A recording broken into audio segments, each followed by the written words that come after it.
নমস্কার বন্ধুরা, নবদিগন্ত চ্যানেলের পক্ষ থেকে আপনাদের সকলকে জানাই স্বাগতম।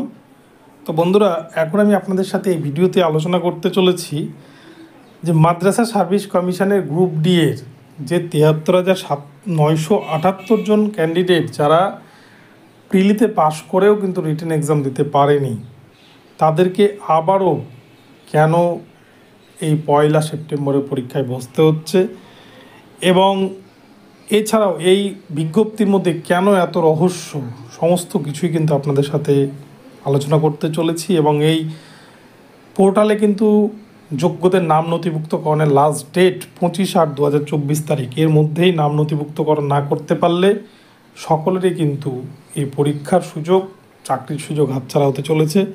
তো আপনারা সম্পূর্ণ ভিডিওটি দেখুন, কি বলেছে এই বিজ্ঞপ্তিতে মাদ্রাসা সার্ভিস কমিশনের চেয়ারম্যান, আপনারা সবটাই জানতে পারবেন। তবে তার আগে বলে রাখি, যারা প্রথমবার চ্যানেলটি দেখছেন আপনারা অবশ্যই চ্যানেলটিকে সাবস্ক্রাইব করে নেবেন। তো চলুন তাহলে আমরা বিস্তারিত দেখে নিই যে নোটিশে কী রয়েছে।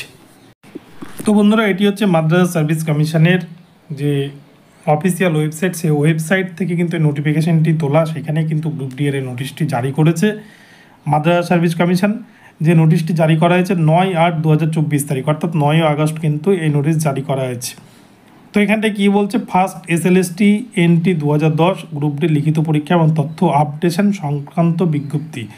অর্থাৎ যারা যারা সেই সময় পরীক্ষায় পাশ করেছিলেন, যারা এই ৭৩,০০০ ক্যান্ডিডেটের মধ্যে রয়েছেন, যারা সেই সময় মেন পরীক্ষা দিতে পারেননি, তাদের কিন্তু তথ্য আপডেট করার জন্য এই বিজ্ঞপ্তি।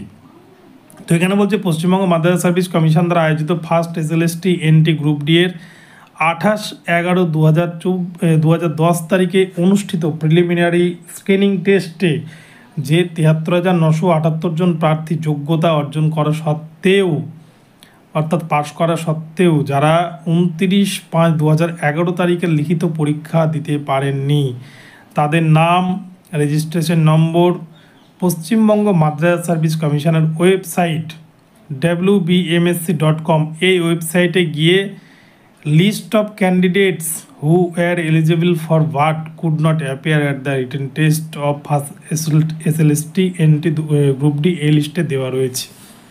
অর্থাৎ আপনারা এই ওয়েবসাইটে যাবেন www.wbmsc.com, মাদ্রাসা সার্ভিস কমিশনের অফিসিয়াল ওয়েবসাইটে যাবেন। সেখানেই কিন্তু এই পুরো লিস্ট দেওয়া রয়েছে যারা সে সময় প্রিলি পাস করেছিলেন কিন্তু যারা মেন পরীক্ষা বসতে পারেননি।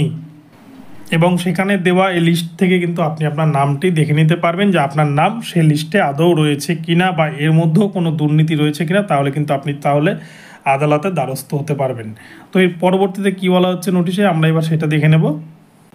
এবারে পরবর্তী অংশে বলছে, এই ৭৩,৯৭৮ জন প্রার্থীকে আগামী ১লা সেপ্টেম্বর ২০২৪ তারিখ রবিবার পশ্চিমবঙ্গ মাদ্রাসা সার্ভিস কমিশন দ্বারা পরিচালিত লিখিত পরীক্ষায় রিটেন টেস্টে অংশগ্রহণ করতে হবে।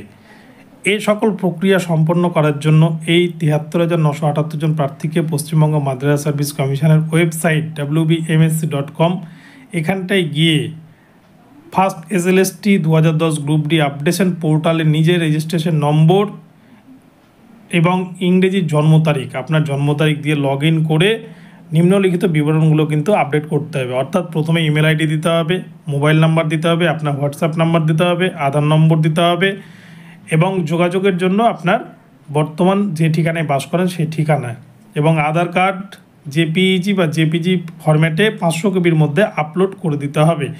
এই কটা ডকুমেন্টস কিন্তু আপনাকে সঠিকভাবে পূরণ করে, তার তথ্য পূরণ করে আধার কার্ড কিন্তু ৫০০ KBর মধ্যে আপনাকে আপলোড করে দিতে হবে। এবং এই আপলোড করার লাস্ট সময়সীমা কিন্তু ২৫/৮/২০২৪ তারিখ রবিবার রাত্রি ১১:৫৯, অর্থাৎ রাত্রি ১২টার আগেই কিন্তু কমপ্লিট করতে হবে। এবং এছাড়াও বলা হচ্ছে, এই সংক্রান্ত আপডেট করার ক্ষেত্রে কোনো রকম সমস্যা যদি হয় তাহলে কিন্তু আপনার নিচে দেওয়ার দুটি নম্বর যে রয়েছে, নম্বর দুটিতে ফোন করতে পারবেন সকাল 10টা থেকে বিকেল 5টার মধ্যে।